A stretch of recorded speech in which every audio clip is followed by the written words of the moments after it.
Dear viewers, আপনারা দেখছেন একটি বড়ই বা কুল গাছ। এটা একটা আপেল কুল।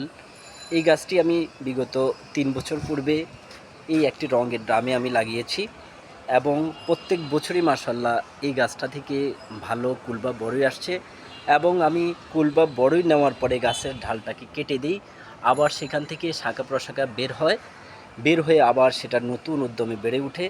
আর এটার যে যত্ন সেটা খুবই সাধারণ পদ্ধতিতে, সেটা মাটির সাথে আমি পরবর্তীতে ডিমের খোসা, কলার খোসা এগুলো চূর্ণ করে এবং চা পাতা চূর্ণ করে এখানে আমি মাসে একবার অন্তরে গোড়ায় দেই এবং ১ সপ্তাহ পর পর এটাতে যখন চাল ধোয়া পানি অন্য পানির সাথে কয়েক গুণ মিক্স করে এখানে দেওয়া হয়।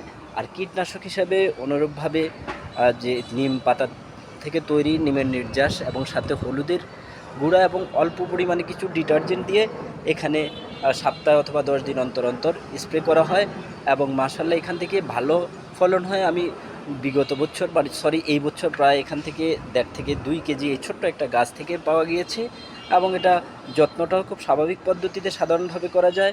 আপনারাও চাইলে একটি বা ছাদ বাগানে একটি বড়ই গাছ বা আপেল কুল গাছ আপনারা লাগাতে পারেন। ইনশাআল্লাহ সেখান থেকে আশা করি ভালো ফলন পাওয়া যাবে। সবাইকে অসংখ্য ধন্যবাদ।